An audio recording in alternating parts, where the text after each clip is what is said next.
Donc je vais faire une courte présentation de qui je suis.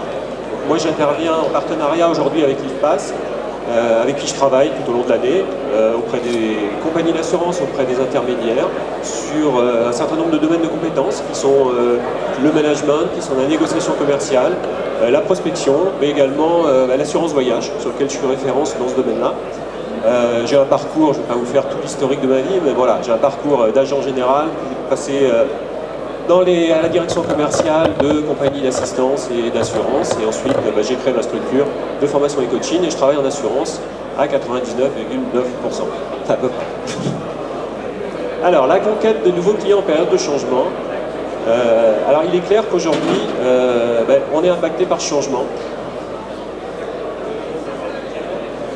Il est clair qu'aujourd'hui, on est impacté par le changement. L'assurance fait face à un certain nombre de bouleversements. Je pense qu'on n'a jamais eu autant de bouleversements ces temps-ci que dans les 20 dernières années. Alors c'est vrai que des bouleversements, on en a eu beaucoup au fil du temps. Et puis les intermédiaires, les assureurs s'y sont adaptés. Donc il va falloir continuer à s'adapter à ça. Je vais prendre pour exemple l'arrivée de l'assurance automobile obligatoire, ça a été un bouleversement. Les fiscalités successives sur l'assurance vie, ça a été des bouleversements. Et on s'est dit à chaque fois, l'assurance vie c'est fini. Bon, pourtant, on réussit quand même à rebondir. L'arrivée des mutuelles dans les années 70, l'arrivée des banques assureurs dans les années 80, et on s'est dit à chaque fois, c'est la fin des agents généraux. À chaque fois dans l'Argus de l'assurance, il y a toujours des articles, c'est la fin des agents généraux. Est-ce la fin des agents généraux? Non, c'est pas la fin des agents généraux, c'est pas la fin des courtiers, c'est pas la fin des intermédiaires, loin de là. Ils ont su rebondir, les assureurs savent rebondir, et aujourd'hui il va falloir rebondir face à un certain nombre de choses qui arrivent, un certain nombre d'événements qui arrivent. Alors vous avez d'abord la crise économique, bien entendu, avec la baisse du pouvoir d'achat qui est importante aujourd'hui. Le changement de comportement des consommateurs. Aujourd'hui les consommateurs ils sont connectés, vos consommateurs ils sont digitalisés, donc il va falloir répondre à cette demande-là. Vous n'avez plus les mêmes consommateurs qu'il y a 10 ou 20 ans. Et puis un certain nombre de lois qui arrivent, et je pense qu'il n'y a jamais eu autant de lois en même temps qui impactent l'assurance. Alors je vais citer l'ANI, bien entendu, qui est l'accord sur les assurances collectives, où vous avez en gros 60% des contrats individuels qui vont se transformer en 30 à 40% de contrats individuels dans les 5 ans à venir. Donc ça va impacter bien entendu les intermédiaires et les compagnies qui travaillent sur l'assurance santé. Vous avez la loi Hamon avec la résiliation des contrats. Là ça va changer aussi le paysage de l'assurance, clairement.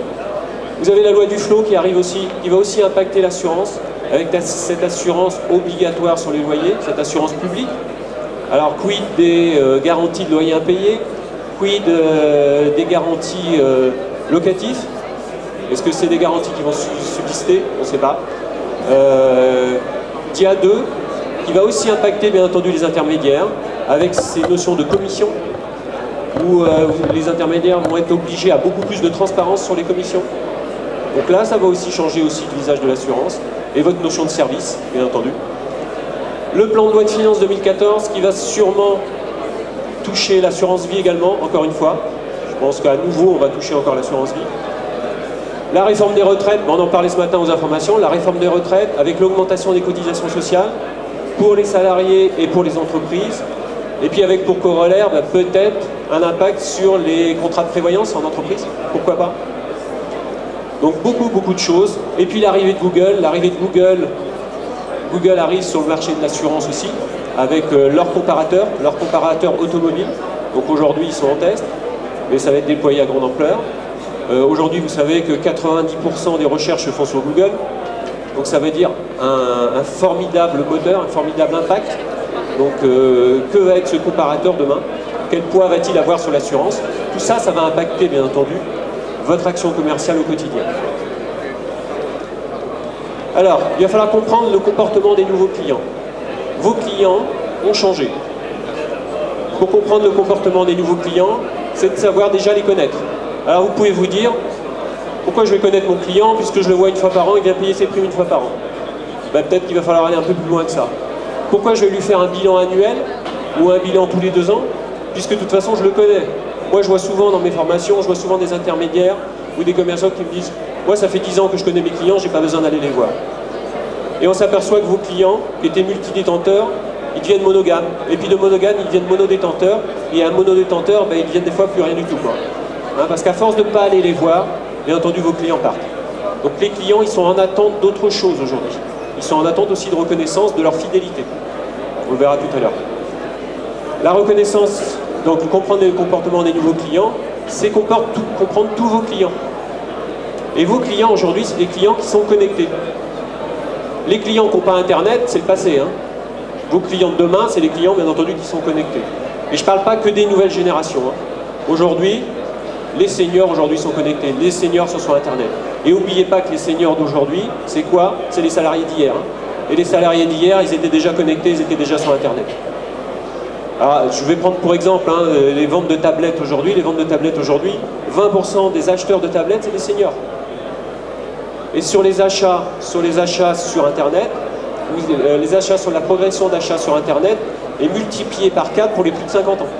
Donc ça veut dire aujourd'hui que vos clients qui ont plus de 50 ans, et j'en fais partie, vos clients qui ont plus de 50 ans, ils sont connectés bien entendu. Et ils sont sur Internet, et ils achètent sur Internet. Donc c'est important de percevoir ça. Alors, quelle relation client vous allez pouvoir développer avec vos clients? Quelle relation client vous allez pouvoir développer avec ces nouveaux clients?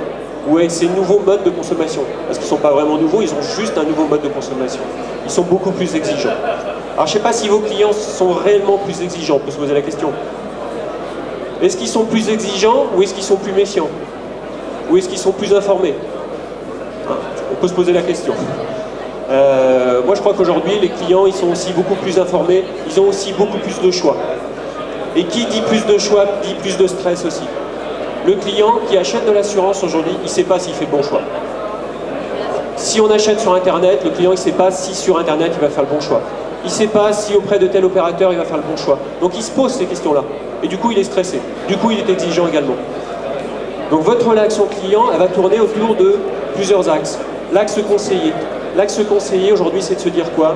C'est de se dire, tous les acteurs de l'entreprise, tous les acteurs de vos entreprises, ils sont vendeurs. Hein, moi, je mets toujours en avant ça, tous vendeurs dans l'entreprise. Aujourd'hui, vous ne pouvez plus avoir juste des gestionnaires, juste des administratifs. Alors ça va, bien entendu, ça change, ça apporte beaucoup de changements, bien entendu, dans le comportement des collaborateurs. Mais aujourd'hui, tout le monde est vendeur dans l'entreprise. Alors c'est quoi?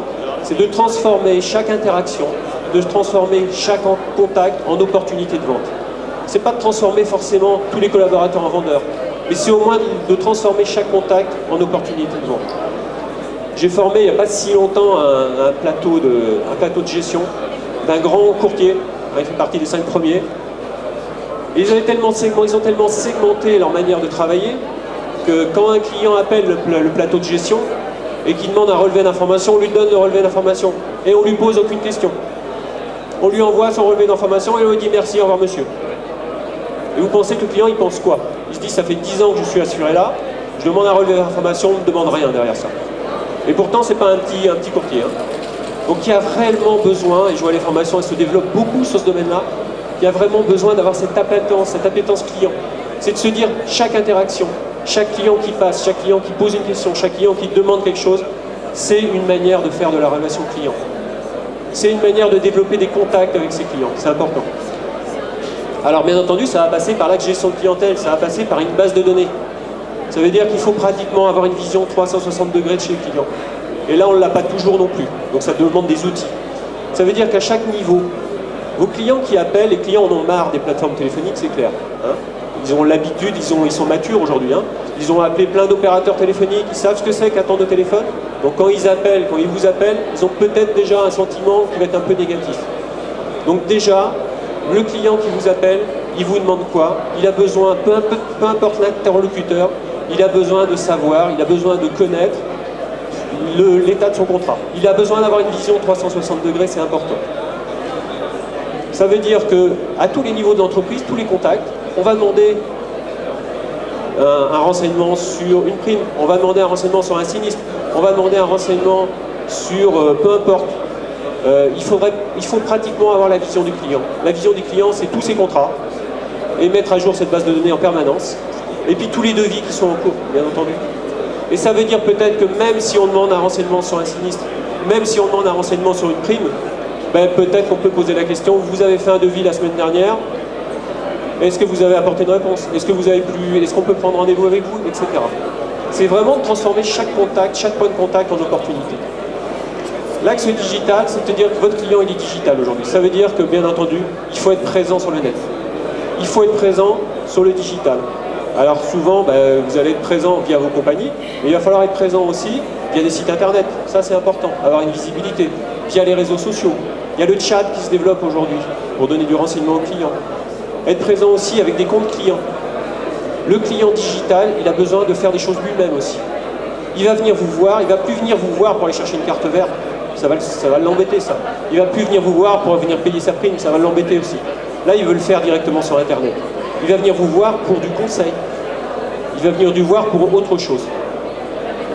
L'axe point conseil, c'est aussi peut-être de transformer les agences. Aujourd'hui, vous avez un certain nombre d'agences qui se transforment petit à petit. Regardez les banques, je vais prendre l'exemple des banques. Les banques sont en train de se transformer énormément.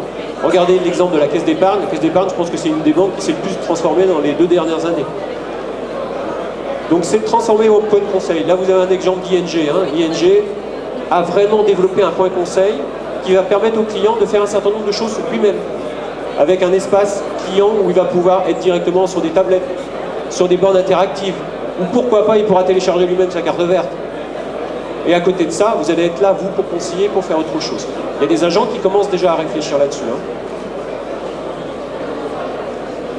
Alors, comprendre le client digital, bien entendu, c'est comprendre aussi ses causes de résiliation. Votre client, pourquoi il résilie aujourd'hui?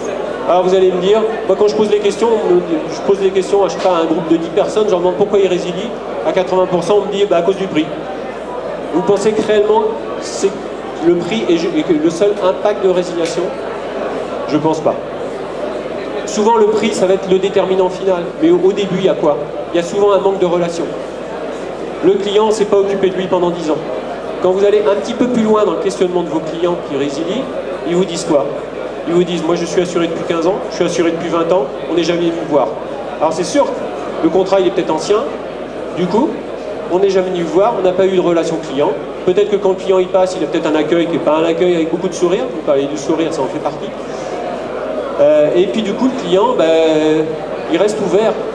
Et le premier concurrent qui passe le voir, c'est du pain béni pour lui. C'est du pain béni. Et du coup, bien entendu, il trouvera moins cher ailleurs.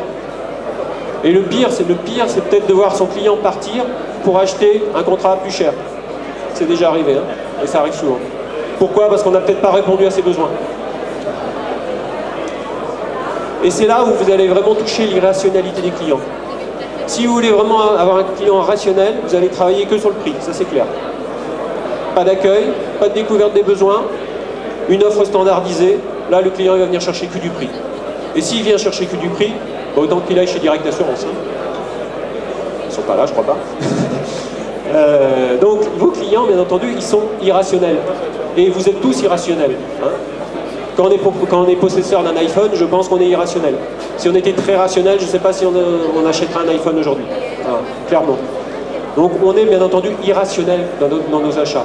Donc ça veut dire quoi? Ça veut dire du sourire, ça veut dire de l'accueil, ça veut dire du conseil, ça veut dire de l'expérience client. Le client qui vient vous voir, qui rentre, qui pousse la porte d'une agence, qui pousse la porte d'un cabinet d'assurance, il ne vient pas par plaisir. Il ne vient pas acheter des habits, il ne vient pas au restaurant, il ne vient pas acheter des chaussures. Il ne vient pas par plaisir. Souvent, c'est du temps qui est pris sur ses loisirs. Donc autant transformer ce moment en expérience client positive. Autant transformer ce client, ce moment, en quelque chose de positif. Alors on en a parlé, ça veut dire avoir un design d'agence qui soit accueillant, mais ça veut dire aussi du sourire, ça veut dire aussi de l'ouverture, de la réponse aussi. Ça veut dire aussi faire monter en compétence vos collaborateurs, c'est important. Parce que le client qui va venir vous voir, ce client digital, il a d'autres besoins aujourd'hui. Le client digital aujourd'hui, le client qui est sur Internet, il va comparer. Quand il compare, il va aller rechercher des informations de premier niveau, c'est clair. Ça veut dire que les informations que vous devez lui apporter, ça va être des informations supérieures à ce qu'il peut trouver sur Internet. Si vous lui répétez ce qu'il est capable de trouver lui-même sur Internet, quel est l'intérêt de venir vous voir? Il va se dire, j'ai rien appris, ou on ne m'a pas conseillé. Donc il va falloir lui apporter des conseils supérieurs, du conseil plus professionnel. Ça veut dire faire monter en compétence vos équipes, forcément. Vos clients, le client Internet, vous allez me dire, il va chercher le prix le plus bas. Oui, peut-être. Mais le client qui va venir vous voir, il va peut-être falloir lui vendre de la valeur ajoutée aussi. Du conseil, un collaborateur dédié, une ligne dédiée, des services supplémentaires. Et puis votre client connecté, il a ce qu'on appelle le clic infidèle, hein. C'est clair. Le client qui est sur Internet, il va changer tout le temps d'assureur. Peut-être.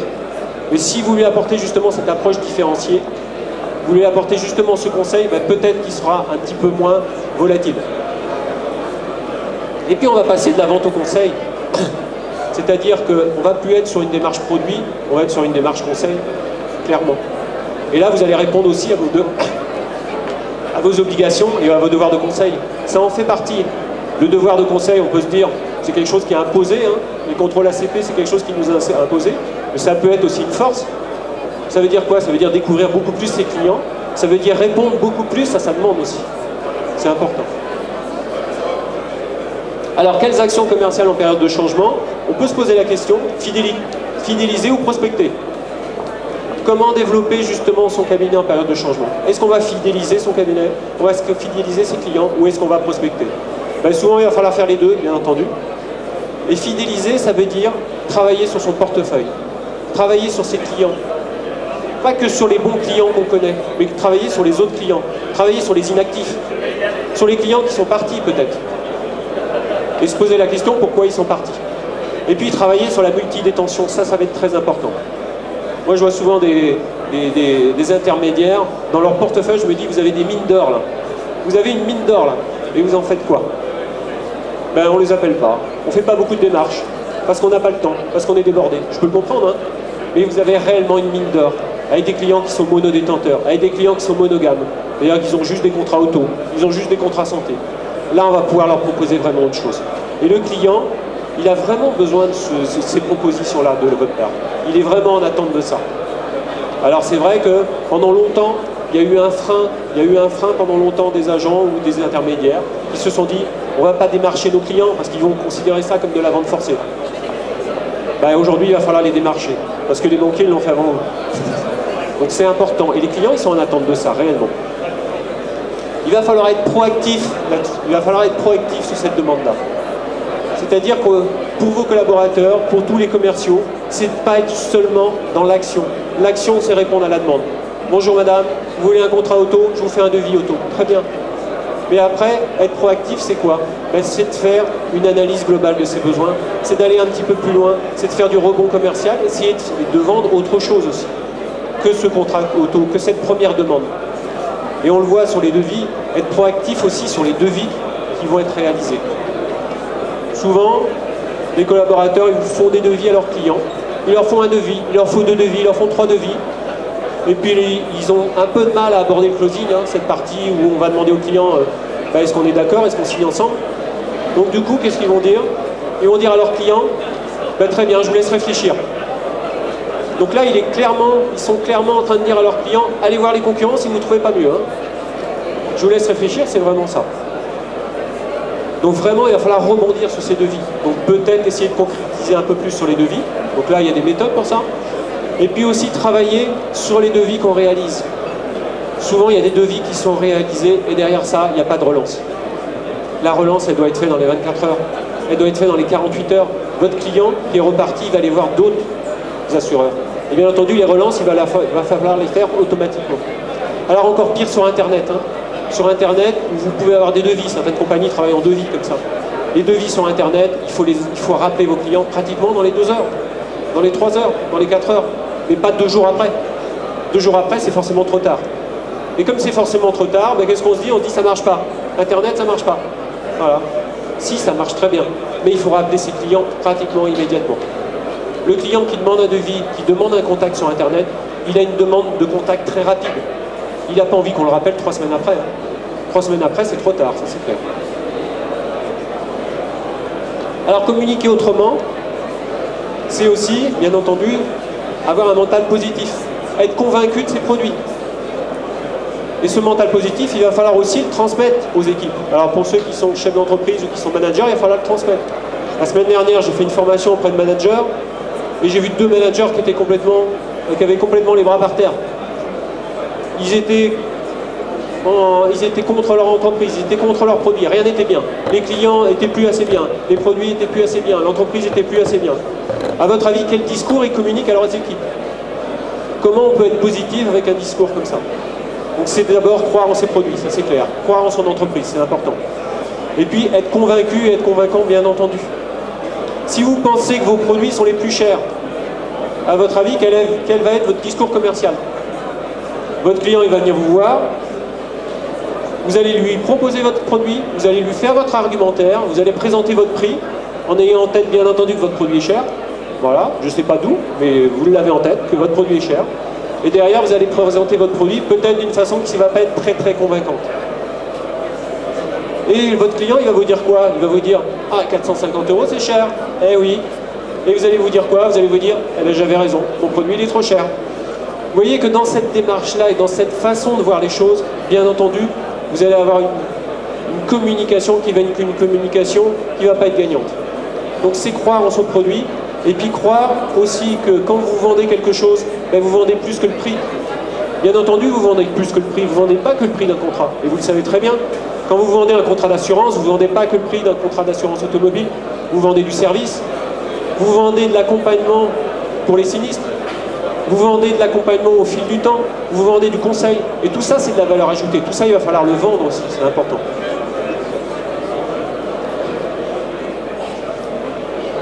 Alors, partir à la conquête de nouveaux clients, ça va être prospecter bien entendu. On a vu tout à l'heure, la fidélisation c'était quelque chose d'important, la prospection va être quelque chose de très important. Et ça doit être une part importante aussi de votre activité. Alors bien entendu, prospecter c'est ce qui est le plus difficile aujourd'hui. Moi je ne vais pas vous le cacher, prospecter c'est ce qui est le plus difficile. Pourtant on peut y prendre du plaisir quand même. Alors il va falloir dépasser des blocages, il va falloir dépasser aussi le fait que sur 100 prospects qu'on va contacter, peut-être que seulement 10 vont nous répondre oui. Tout ça c'est pas forcément évident. Mais il va falloir aborder cette prospection. Alors c'est d'abord définir une stratégie. Définir une stratégie, c'est de se poser un certain nombre de questions. Quelle prospection je veux faire? Quel chiffre d'affaires supplémentaire je veux réaliser? Combien de clients je veux contacter? Si, dans votre action commerciale, vous avez un discours envers vos équipes qui est un discours un peu flou, qui est de dire hey, cette année on va prospecter, ou auprès de vos commerciaux, allez-y prospecter. Et bien vous allez vous apercevoir au bout de 3 mois que vos commerciaux, ils n'ont pas beaucoup prospecté, c'est clair. Derrière une stratégie, c'est un plan d'action. C'est de se dire combien je veux de clients nouveaux. Et je l'ai vu aussi auprès d'une compagnie d'assurance il n'y a pas très longtemps, où ils avaient fait le bilan que toute l'action de prospection n'avait rien donné. Mais derrière ça, ils n'avaient aucun plan d'action. C'est de se dire combien de clients je veux. Et pour avoir ce nombre de clients, combien de coups de téléphone il va falloir que je passe? Combien de rendez-vous il va falloir que je fasse? Donc ça veut dire aussi avoir un peu d'expérience sur les actions de prospection. Et derrière, on fait un plan d'action pratiquement en rétro-planning. Je veux 50 clients de plus, donc il me faudra tant de rendez-vous, donc il me faudra tant d'appels téléphoniques. Donc derrière aussi, on va mettre en place les outils. Donc ça veut dire qu'il va me falloir 2 collaborateurs qui appellent 2 fois par semaine pendant 1 heure. Vous voyez que là, on met en place des choses aussi. Et puis peut-être revoir aussi peut-être ses objectifs. On a vu qu'on était dans des périodes de pleine mutation. Il y a des nouvelles lois qui vont vous impacter, bien entendu. Il y a des nouvelles dispositions. Il y a la crise économique, il y a tout ce que vous souhaitez. Ou ce que vous ne souhaitez pas, du tout. Et bien entendu, vos objectifs que vous vous êtes fixés en début d'année, il va peut-être falloir les revoir aussi. Et il ne faut pas avoir peur de les revoir en cours d'année. Il ne faut pas avoir peur de se dire, là, nos objectifs, on va les revoir à la baisse. Ou on va changer de stratégie. Parce qu'on est obligé de changer de stratégie. Le pire, ça serait de rester sur sa stratégie de départ parce qu'on ne veut pas se désavouer. Et là, c'est contre-productif vis-à-vis de vos équipes. Demandez à vos équipes de se battre pour des objectifs inatteignables, je ne suis pas sûr que ce soit très motivant. Donc là, il va falloir aussi, bien entendu, être capable de revoir ces objectifs, c'est important. De détecter des opportunités, donc être à l'affût de toutes les opportunités que vous pouvez détecter sur le marché, toutes les niches sur lesquelles vous allez pouvoir vous développer. Développer le canal digital, bien entendu, on a dit, Internet. Est-ce que c'est une menace ou est-ce que c'est une opportunité? Non, c'est une réelle opportunité. Établir votre top 20. Alors moi j'aime bien ce top 20, c'est de se dire, voilà, on ne va pas partir toute azimut.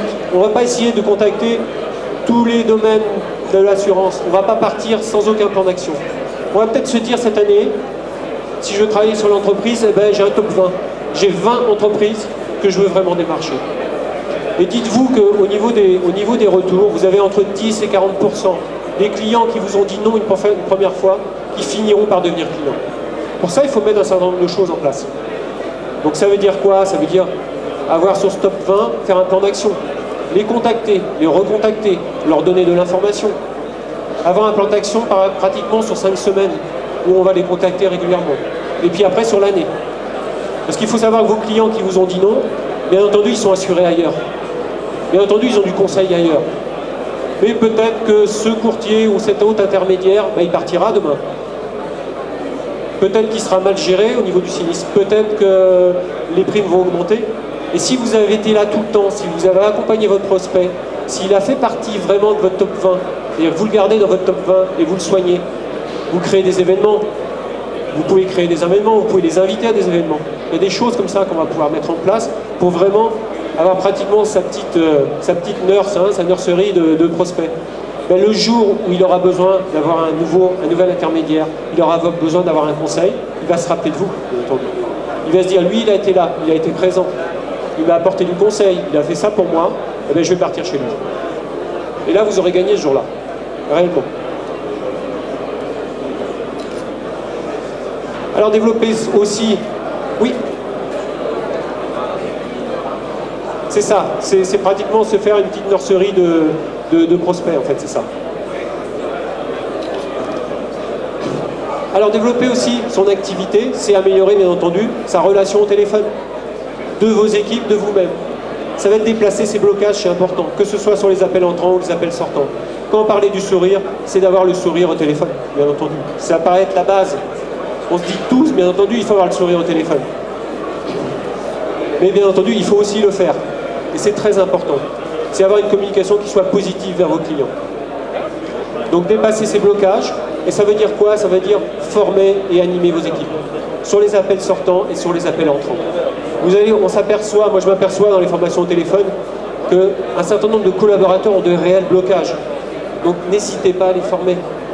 Certains ont des blocages par rapport au téléphone. Aujourd'hui, moi je vois des collaborateurs qui me disent « Moi le téléphone, je veux pas m'en servir. J'envoie que des mails. » D'accord. Aujourd'hui, le téléphone c'est quand même un outil qui est un outil de communication. Et les clients, ils ont besoin de cet outil-là. Développer un argumentaire vis-à-vis aussi de ses prospects, un argumentaire au téléphone. Transformer vos arguments, transformer toutes les caractéristiques de vos produits en bénéfice pour le client, c'est de se mettre à la place de vos clients aussi, de se dire qu'est-ce que mon client vient chercher chez moi? Pourquoi il vient me voir?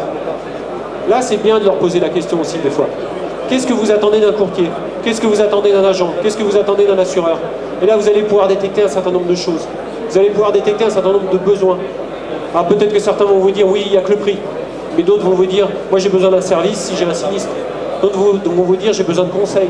J'ai besoin que vous soyez là. Et là, déjà, vous savez où vous allez mettre les pieds. Vous savez où vous allez pouvoir développer votre argumentaire. Le marketing automation, c'est quoi? C'est de pouvoir développer, derrière tous les devis qui sont faits sur Internet, derrière tous les contacts, de développer une action. Chez MMA, ils ont les agents MMA, je ne sais pas s'il y en a ici, mais les agents MMA, ils ont un site Internet sur lequel les clients ils peuvent laisser des devis.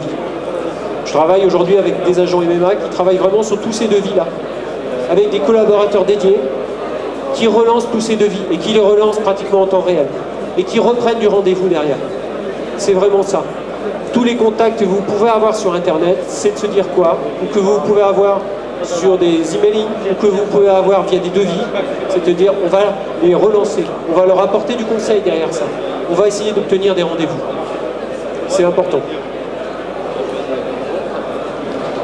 Alors les règles d'une prospection efficace, ça va être de se poser un certain nombre de questions quand on monte une campagne. Je vous l'ai dit tout à l'heure, quand on va vouloir faire de la prospection, il va falloir avoir une stratégie, il va falloir avoir un plan d'action. Et le plan d'action, ça va être de se poser un certain nombre de questions. Et les questions que vous allez vous poser, c'est qui je vais prospecter? Partez pas tout azimut. C'est peut-être pas la peine d'envoyer 5000 mailings ou 10 000 ou 50 000 mailings. Peut-être qu'en envoyant juste 50 000 lignes très ciblées sur une cible que vous avez déterminée avec un réel message, vous aurez sûrement plus de retours que d'envoyer une espèce de mass market dont les clients n'aiment plus aujourd'hui, hein, les clients ne veulent plus, d'envoyer une espèce d'emailing qui soit un emailing pour tout le monde, mais qui ne correspond pas vraiment aux besoins de vos clients. Se poser la question, qui on prospecte? Comment on va prospecter? Est-ce qu'on va faire de la prospection terrain? Est-ce qu'on va faire de la prospection téléphonique? Est-ce qu'on va faire de la prospection emailing? Il faut se poser ces questions-là, elles sont importantes ces questions-là. Combien on va prospecter? Parce que là, ça va dépendre du coût. Est-ce qu'on va externaliser aussi cette prospection? Peut-être, hein. Certains l'externalisent. Alors, internaliser, ça veut dire avoir le discours, ça veut dire connaître ses clients, peut-être. Connaître ses prospects, ça veut dire avoir un discours d'assureur. Externaliser, c'est s'adresser peut-être aussi à des plateformes qui n'ont pas forcément ce discours-là. Donc il y a vraiment une question à se poser. Comment on va prospecter, on l'a dit. Et puis quand est-ce qu'on va prospecter? Est-ce qu'on va prospecter toute l'année? Est-ce qu'on va prospecter par phase? Est-ce qu'on va mettre en place des actions de prospection? Est-ce qu'on va plutôt prospecter le matin, plutôt l'après-midi? Et là, ça va dépendre de vos cibles, bien entendu. En fonction de vos cibles, il va falloir déterminer des plages horaires de prospection. Si vous appelez des restaurateurs, vous n'appellerez pas entre midi et 2 heures, c'est clair. Et j'ai vu des erreurs de base comme ça qui sont faites. Hein.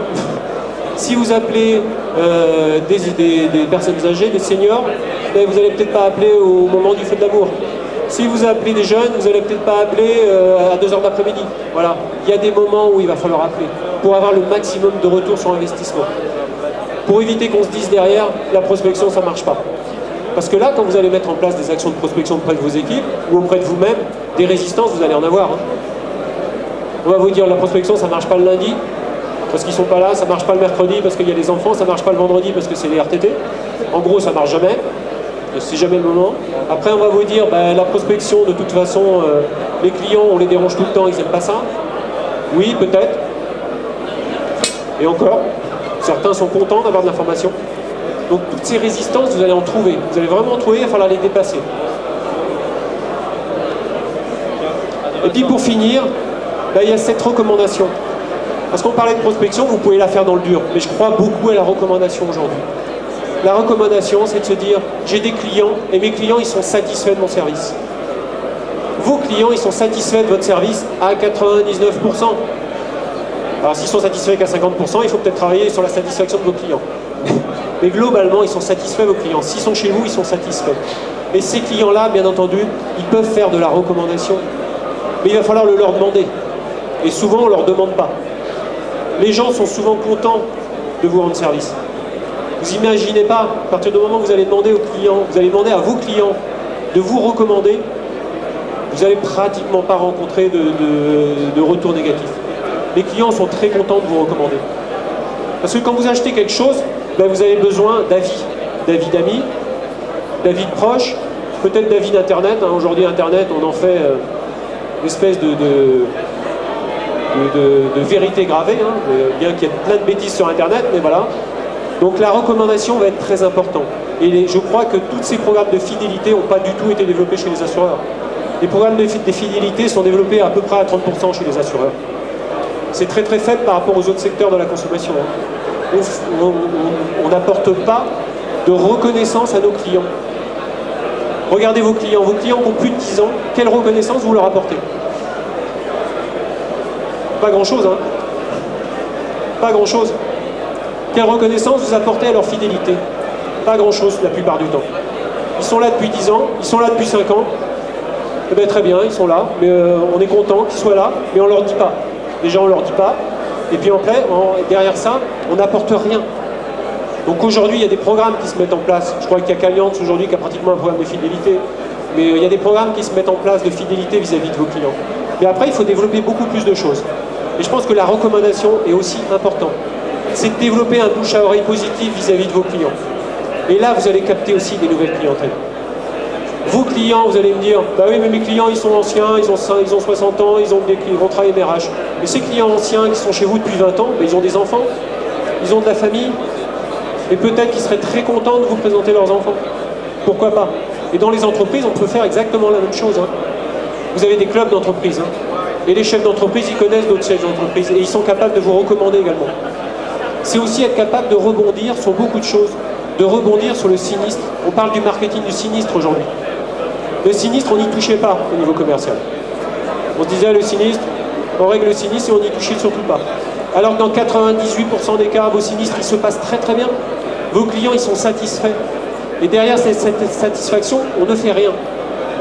C'est de se dire, vous êtes satisfait du règlement du sinistre. Et le sinistre, quelque part, c'est quand même bien la mise en œuvre d'un contrat d'assurance.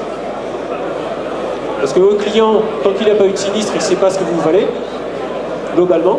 Il sait ce qu'il paye, il connaît l'accueil qu'il a dans votre agence, il connaît l'accueil qu'il a au téléphone, il sait s'il a eu des augmentations de primes, mais en gros, il va percevoir votre qualité le jour où il aura un sinistre. Et si ce sinistre se passe bien, c'est vraiment de pouvoir rebondir là-dessus, rebondir sur ce sinistre-là qui s'est bien passé. De dire, vous êtes content, le sinistre qui s'est bien passé, ben, pourquoi vous ne placez pas toutes vos assurances chez nous? Et est-ce que vous ne pourriez pas nous recommander par rapport à ça? Et là, on a encore une grande frilosité par rapport à ça, par rapport à cette gestion du sinistre. Alors qu'on pourrait faire beaucoup de choses. C'est vraiment un SAV qui est vraiment un SAV positif. Et là, on va développer le bouche à oreille positif derrière ça. Pour justement arrêter de parler que du prix, que du prix, que du prix. Mais parler vraiment d'autre chose. Et le développement, il va pouvoir se faire là-dessus. Donc sur cette partie prospection, sur cette partie fidélisation et sur cette partie recommandation. Je crois que là, il y a vraiment des opportunités, malgré tout ce qui arrive aujourd'hui, malgré toutes les lois, malgré toute la crise économique, malgré le comportement des consommateurs qui évolue, je pense qu'il y a vraiment des vraies opportunités à saisir aujourd'hui. Et des vraies opportunités de développement. Alors, je ne sais pas si vous avez des questions, des réponses.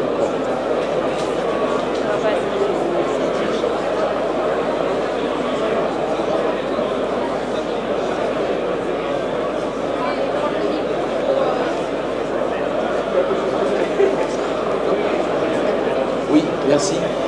J'avais juste, vous avez présenté différents moyens de capter des clients par des différentes techniques. C'était un complément, vous avez été très complet, mais est-ce que vous pensez s'entendre sur les techniques de sponsoring et de mécénat de structures sur Bordeaux? On a mis en place un an pour les créer, un sponsoring et un mécénat, vous avez des clubs sportifs de football. Qu'est-ce que vous en pensez? Quels sont les conseils que vous pourriez donner à ce sujet? Merci. Oui, oui. Alors la question c'était sur le mécénat et le sponsoring. C'est vrai que là, c'est vraiment aussi de vous faire connaître. Quand je disais se faire connaître auprès des prospects, c'est aussi ça. C'est pas forcément d'aller faire de la publicité. Quand on parlait de bouche à oreille positif, je pense que le bouche à oreille positif, c'est la meilleure des publicités, c'est clair. Et ça coûte beaucoup moins cher que de faire de la publicité dans les journaux. Le mécénat, le sponsoring, c'est quelque chose que vous pouvez énormément développer également. C'est votre visibilité. C'est la visibilité que vous allez mettre en œuvre. Et souvent derrière ça, vous allez souvent faire du sponsoring sur des activités que vous aimez. Je pense que le sponsoring, généralement, on fait du sponsoring sur du foot si on aime le foot. Voilà. On fait du sponsoring sur du golf si on aime le golf. Derrière ça, on va peut-être développer des niches par rapport à ça. On va développer une clientèle par rapport à ça. On va faire peut-être, on peut développer des apéros. Moi, j'ai vu des choses faites qui sont, on fait du sponsoring, il y a une rencontre sportive. Derrière, on peut inviter nos clients, on peut inviter des prospects à boire un verre après, avec l'équipe par exemple, pourquoi pas, à se réunir pour fêter des victoires. Et là, vous ne parlez pas d'assurance, mais vous allez parler d'autre chose. Et vous allez créer un vrai lien avec vos clients. Je pense que c'est ça que vous faites au fil du temps. Mais vous créez un vrai lien avec vos clients. Et puis vos clients, petit à petit, ils vont vous dire quoi? Bah tiens, ça serait peut-être bien qu'on se voit pour parler d'assurance. Et là, vos cartes de visite, vous allez faire des échanges de cartes de visite. Mais ça peut être du sponsoring, ça peut être du mécénat, ça peut être des clubs d'entreprise, ça peut être des clubs sportifs, ça peut être des associations. Il faut être présent pratiquement partout, mais sur des domaines qui vous plaisent. Parce que je pense que faire du mécénat ou du sponsoring, c'est intéressant en termes de retour si c'est vraiment une activité qui vous plaît. Si vraiment vous êtes vraiment acteur de cette activité-là. Parce que là, on va le sentir. Les prospects, ils vont le sentir, les clients aussi. Si c'est juste pour mettre un panneau, bon voilà, ça vous fait de la visibilité, mais pour aller beaucoup plus loin que ça, je pense que c'est vraiment d'aller créer autre chose derrière ça. De créer des événements. Quand on parle d'événements, c'est créer de l'événement derrière ça. Si vous permettez, Charles, je vais juste compléter. Nous avons à l'IFPAS une formation qui est justement adaptée à certaines approches associatives ou plans commercial. je vais vous dévoiler un ou deux trucs. C'est pas seulement vos clients, vos prospects, bien sûr, à inviter, et ça, c'est la base. Et vous avez tout à fait mis le doigt sur la première étape, c'est changer son propre comportement et sa propre image, aller vers le client. Donc ça, vous l'avez identifié et vous êtes prêt à le faire. Mais c'est aussi aller vers des gens qui ont de l'influence. Par exemple, vous pouvez inviter votre maire à remettre le prix ou le maire de la société, de la ville, je veux dire, à remettre le prix sportif. Et donc du coup, vous allez avoir quelques pubs dans les canards automatiquement. Quand Charles dit, je partage entièrement, il faut aller vers une activité qu'on aime. Pourquoi? Parce que du coup, vous allez être présent de façon répétitive. Et donc, on va vous voir. Et la répétition, c'est le secret de la transformation commerciale. On connaît la règle des 80-20. Plus vous allez au contact de vos clients, et plus vous obtenez d'entretiens, et plus vous faites des affaires, tout simplement. Donc, voilà, il y a tout un process qu'on peut mettre en œuvre. Et sachez également que tout ça, c'est disponible également sous forme Internet. Pourquoi? Parce que je vous dis ça parce que vous êtes à Bordeaux, donc vous n'avez peut-être pas forcément envie de faire le trajet jusqu'à Paris. Eh bien, on a aussi des formules qui se font soit en e-learning, soit en classe virtuelle. Ça peut être des formules très très courtes pour vous, un peu plus longue. Si vous êtes le manager ou le chef d'entreprise, vous devez en savoir plus que vos collaborateurs. Mais pour vos collaborateurs, ça peut être des modules de tout simplement 3/4 d'heure, 1 heure, parfois des vidéos de simplement 10 minutes qui leur donnent en fait les moyens de s'épanouir eux-mêmes dans la relation commerciale. Il est dit dans le service 2.0 qu'on peut chacun passer 4 coups de fil par jour à des clients. Voilà aussi, en termes de temps, parce qu'on entend souvent le temps, c'est pas possible, bien, regardez dans votre journée, vous verrez que par jour, vous pouvez au moins passer 4 coups de fil par jour. Vous ou vos équipes, quand je dis vous, vous pouvez pas tout porter, hein, ça peut être votre collaborateur également. Voilà. Autre question ?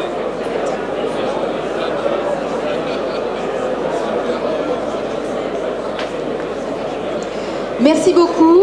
N'hésitez pas à revenir vers nous. On est au stand T02.